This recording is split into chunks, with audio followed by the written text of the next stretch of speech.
हर हर महादेव, घर घर महादेव। शिव शक्ति श्री मशाणी भैरव दरबार की सदा ही जय, गुरु भगवान की सदा ही जय, 9 9 84 सिद्धों की महाराज की सदा ही जय। आज बात करेंगे सवारी वाले व्यक्ति किन किन नियमों का पालन करना चाहिए, किन नियमों का पालन नहीं करना चाहिए। तो वीडियो पे बने रहें लास्ट तक, और हमारी जानकारी अच्छी लगी हो तो सब्सक्राइब और लाइक जरूर करें। ठीक है बेटा, पहले हमें नियम का पालन करना चाहिए, हमें पवित्रता का पालन करना चाहिए। जिसके शरीर में भी जो भी शक्ति आती है, भैरव बाबा, माँ कालका, गोरक्षनाथ जी महाराज, बालाजी के दूत, कोई भी अन्य कोई भी देवी देवता की सवारी आती है, उसको अपने आप को पवित्रता की का पालन करना चाहिए, अंदर से भी और बाहर से भी। तो हमें नियमों का पालन करना जरूर चाहिए, पवित्रता का पालन करें। और किसी भी देवी देवता की सवारी आती है तो उसे समय पर भोग दे। किसी भी देवता की आपके सवारी आ रही है, जैसे भैरव बाबा की आ गई, माँ कालका की आ गई, मोहन बाबा की आ गई, अन्य देवता कोई भी है, तो उनका एक नियम निर्धारित करो और उनको उसी समय भोग दे। ठीक है बेटा। और आपको सवारी गुरु के माध्यम मिली है या फिर आपने सेवा करके आप पे वैसे ही सवारी खुश होकर आई है, तो उसके बारे में भी बात करेंगे। आपने सेवा करके आपके ऊपर जो सवारी आई है, पहले तो हमें चेक करवाना चाहिए किसी भी दरबार में जाके। ठीक है, वहाँ चेक करवाना चाहिए कि देवता की सवारी है या फिर कोई और आके खेल रहा है, क्योंकि आजकल बहुत ही ऐसी चीज़ है कि देवी देवता का नाम लेके शरीर में खेलते हैं। तो अच्छे गुरु के सानिध्य में जाके अपनी सवारी को चेक करें। ठीक है, तो पहले तो होगी। और गुरु के माध्यम से कोई सवारी मिलती है तो हमें गुरु का मान सम्मान करना चाहिए और गुरु की कभी भी निंदा नहीं करनी चाहिए।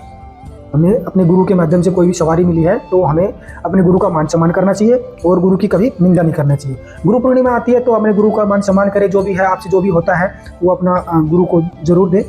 और जो भी सवारी गुरु के माध्यम से आती है तो वो गुरु के माध्यम से ही चलेगी, गुरु ने जो बोल दिया उसी की आज्ञा से ही चलेगी। ठीक है बेटा, आपकी जो आज्ञा है वो बाद में मानेगी, पहले गुरु की आज्ञा से चलेगी वो। और तीसरा ये है, माता पिता की सेवा करना है।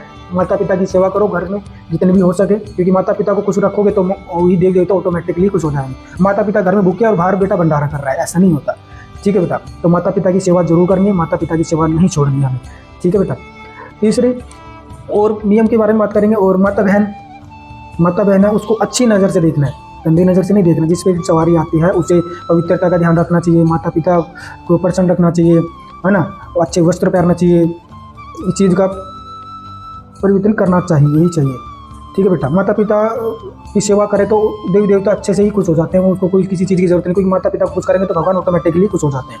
माता पिता है, जो भी हमारी माता पिता जो भी जाती है कहीं भी जाती है तो उसको अच्छी नज़र से देखें, गंदी नज़र से ना देखें। ठीक है बेटा, ऐसा आप गंदी नज़र से देखते हैं तो शक्तियाँ रूट होती है और आपको छोड़ के चले जाती है। ठीक है। सूतक पातक में का परहेज करना है। सूतक पातक में आप जाते हो तो वहाँ का कुछ भी खाना नहीं होता, कुछ भी आप जाते हो तो चले जाओ, यहाँ से आने के बाद में आपको स्नान करना है और शुद्ध अच्छे कपड़े पहनने हैं, तो वहाँ का कोई भी भोजन ना करें। ठीक है बेटा, झूठ मत बोले।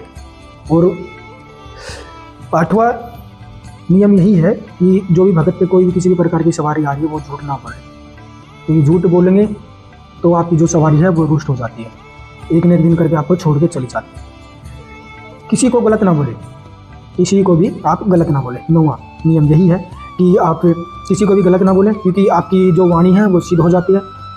ठीक है, आप गलत नहीं बोलना चाहिए। गलत आप बोलोगे तो आपने बोल दिया कि जा तेरा तो एक्सीडेंट होगा, तेरा वो होगा, क्योंकि जो हमारी जो शक्ति होती है, जो हमारी जो सवारी होती है उसको सिद्ध करने में लग जाती है। किसी ने ये बोल दिया एक्सीडेंट हो तो एक्सीडेंट हो जाता है। तो हमें अपनी वाणी पर नियम करना चाहिए, कंट्रोल रखना चाहिए, हमें किसी से गलत ना बोले, अच्छा ही बोले। ठीक है बेटा। तामसिक चीज़ों का परहेज करना, तामसिक चीज़ों का हमें परहेज करना है। तामसिक चीज़ें नहीं हमें खानी है, नहीं कुछ करना है, क्योंकि आजकल क्या है कि मंगलवार शनिवार को छोड़ते हैं और सब कुछ अंडा मांस मछली सब खाते हैं। क्योंकि मैं मानता हूँ कि तामसिक चीज़ों से दूर रहे तो ही ठीक है, क्योंकि भगवान, मेरा मानना भगवान कभी किसी जीव की हत्या नहीं चाहेंगे, तो हमें कभी भी तामसिक चीज़ों का प्रयोग नहीं करना चाहिए। और दूसरी चीज़ यही है बेटा कि पितरों की सेवा करना, पितरों की हमें सेवा करनी है। पितरों को हम प्रसन्न करके रखेंगे, क्योंकि जो हमारे पितर होते हैं वो सबसे आगे खड़े होते हैं। पितरों की सेवा करोगे तो हमें कुछ ना कुछ देके जाएंगे। पितरों के अमावस्या वाले दिन जो भी भोग वगैरह जो भी है वो टाइम से दें, क्योंकि पितर ही हमारे सबसे आगे चलते हैं।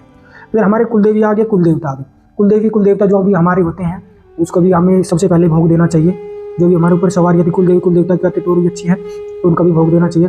ग्रामीण देवता को भी साथ में लेकर चलना चाहिए, चौगानंद माता को भी साथ में लेकर चलना चाहिए। ठीक है बेटा, क्योंकि हमें नहीं साथ में लेकर चलेंगे तो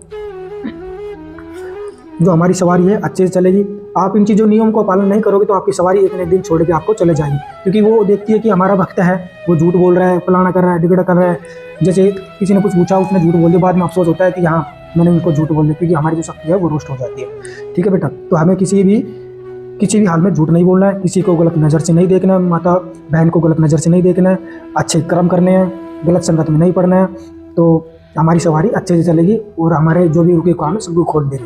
क्योंकि कोई भी सवारी छोटी बड़ी नहीं होती, भगवान के गण दूत होते हैं, वो सब कुछ करने में सक्षम होते हैं। ठीक है बेटा, तो मैं यही कहूँगा नियम को पालन करना है और हमारे शिव शक्ति श्री मच्छाणी भारत दरबार जो चैनल है उसको सब्सक्राइब करें, लाइक करें और हमारे जो यूट्यूब चैनल उसको ज़्यादा से ज़्यादा शेयर करें और बाबा जी सब ठीक करेंगे। हर हर महादेव, घर घर महादेव।